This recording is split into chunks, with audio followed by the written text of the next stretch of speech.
বহাগে আনিলে জানা মৰমৰে বতৰা। Hello' everyone, welcome to my another mini blog.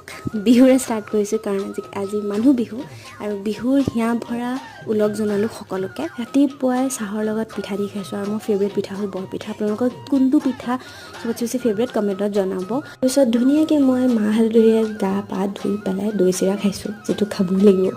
ইমান ভাল লাগে ন গৰমত দৈটো খাই পেলাই। মই খোৱালে দেউতা আগতে খাই হৈ গ'ল, দেউতা শুবলৈ হ'ল আৰু বিহু গান শুনি শুনি দেউতা শুই গ'লগৈ। সেই আগৰ শৈশৱলৈ মনত পৰি যায়, যেতিয়া সদায় দেওবাৰে মই আৰু দেউতাই নতুন CD আনি একদম চাই লৈ বিহু গানত কি নাচোঁ। বাৰু দুপৰীয়া ভাত খালোঁ মাছেদি, ইমান ভাল হৈছে মাছৰ টেঙাকণ। আবেলি আহিলে আমাৰ ঘৰত আকৌ জেঠাইহঁত, তাৰপিছত আকৌ আমি জেঠাইহঁতৰ ঘৰত গ'লোঁ, তাতেই কণমানিকেইজনী হুঁচৰি গাইছে, ইমান মৰম লাগিল। তাৰপিছত মায়েও অকণ নাতিনীকেইজনীৰ লগত এনেই হুঁচৰি অলপ গালে, তাৰপিছত ইমান গাল খাবলৈ দিছে জেঠাই।